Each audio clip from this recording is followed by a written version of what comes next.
Hello, everyone, and welcome back to This Day in History, our nightly look back at a specific day in history, where we take a look back at the events of a day, the historic context in which they took place, and the historic ramifications of those events. We also take a look at some people that were born on that day and some people that died on that day. As always, if you have not yet, please hit that like button, the subscribe button, the bell notification icon to be alerted anytime I post new content, and tell a friend. And without any further ado, this day in history, April the 25th.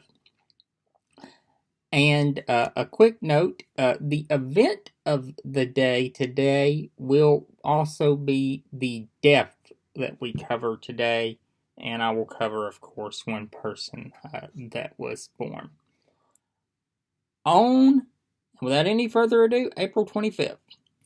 On this day in 1729, the French guillotine was used for the first time, the French razor, to execute Nicholas Jacques Pellinter.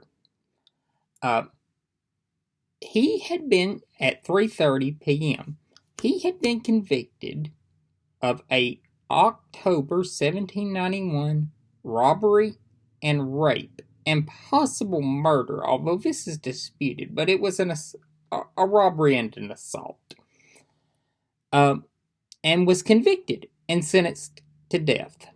His original execution date was scheduled for New Year's Eve 1791. This was later moved. And the National Assembly, in the meantime, passed a resolution saying that decapitation was the only legal form of capital punishment.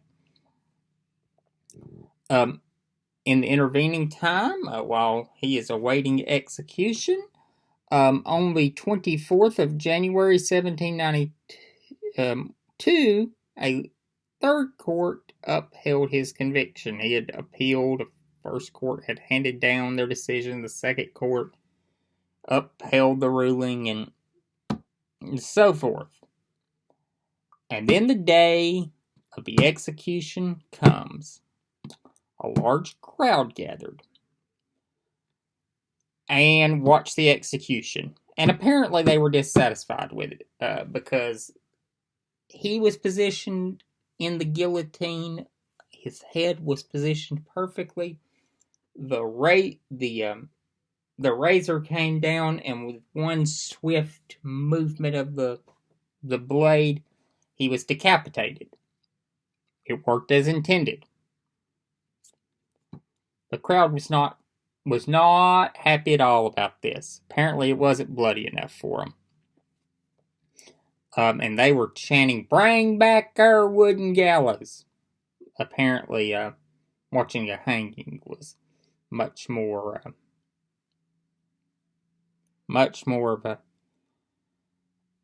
a spectacle, or the big wheel where they would get stretched.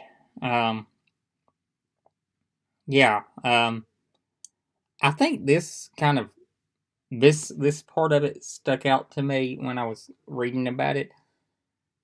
We humans are some sick people.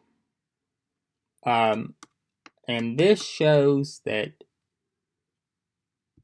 there are some sick people out there. The fact that you can watch a man, or female, but in this case a man, get his head cut off, literally. That's what the guillotine does, with one swift,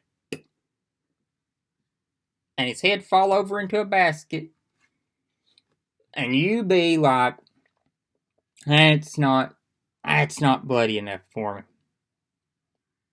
You sick. That's sick. He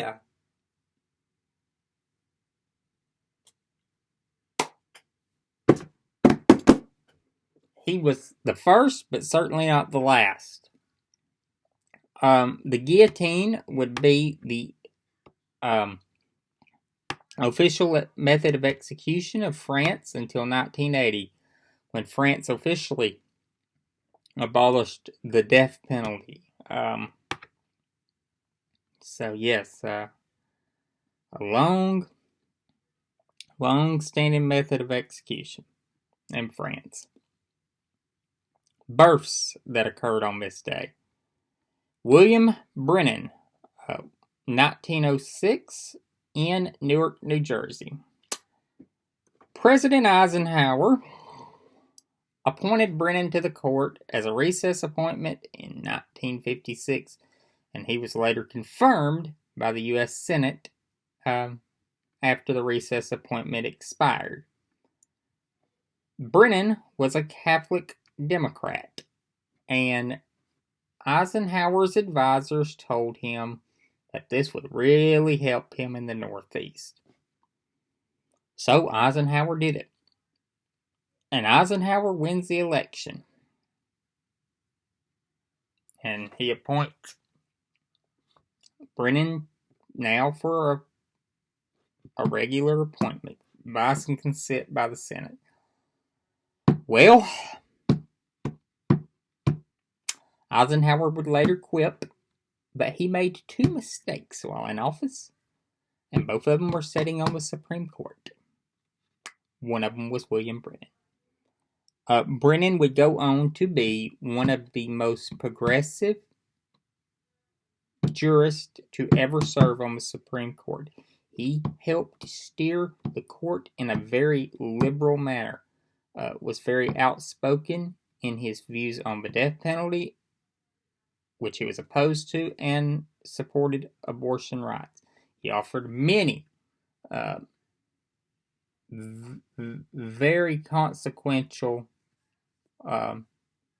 opinions. He would serve under 3 Chief Justices. He would serve under Warren on the Warren Court, Burger on the Burger Court, and William Rehnquist when Rehnquist was elevated to Chief Justice. He is the 7th longest serving justice in history, and he was replaced on the court by David Souter. He would pass away in 1997 at the age of 91. And as I said, just a very influential judge. And if you're looking for mistakes in the Eisenhower administration, according to the man himself, there was only 2, and he was one of them. See you all tomorrow. Hope y'all have a great day, and I'll see you then.